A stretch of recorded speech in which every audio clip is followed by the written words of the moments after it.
शीतला ठाकुर एकटा शिव परिछन प्रस्तुत कर रहल छी। नीक लागत तऽ सब्सक्राइब करब। तऽ सुनू सब मिलकर ई महादेव के परिछन।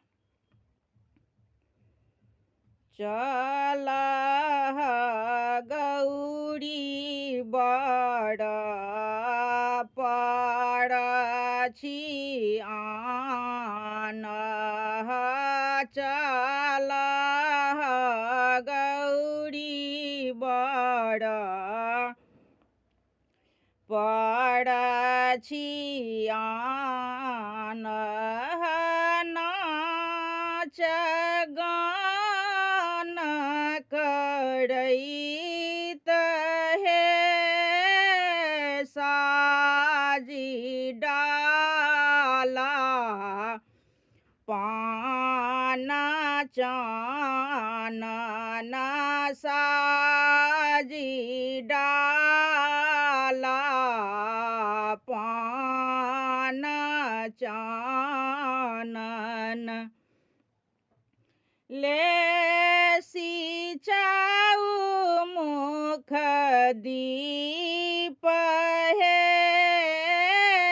के ओ सखी लेलानी, मुँह चमकाए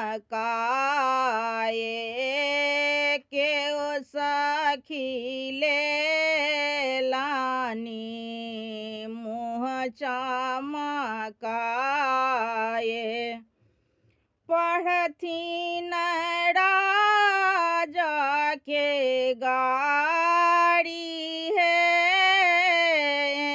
हाना बड़ा बड़ू जाथू घूरी घर,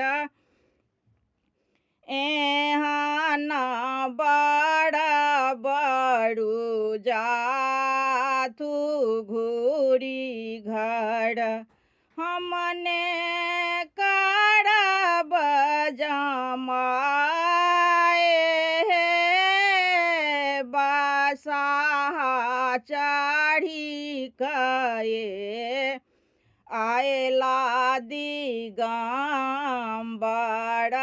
बसाहा चढ़ी कए, आयला दिगंबर। देखैत बूढ़ा बकलेल हे, भूत प्रेत पिशाच संग में, भूत प्रेत पिशाच संग में, करैत अद्भुत खेल हे, चल सखी सब परिछियान, चल सखी सब परिछियान। थिका त्रिभुवन नाथ हे,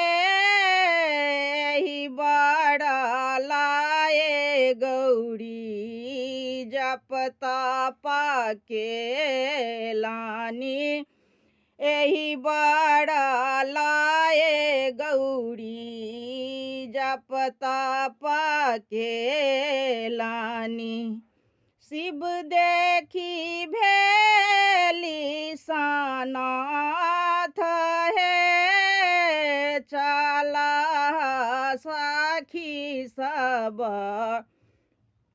गौरी बड़ परिछन, नाच गान के साथ है।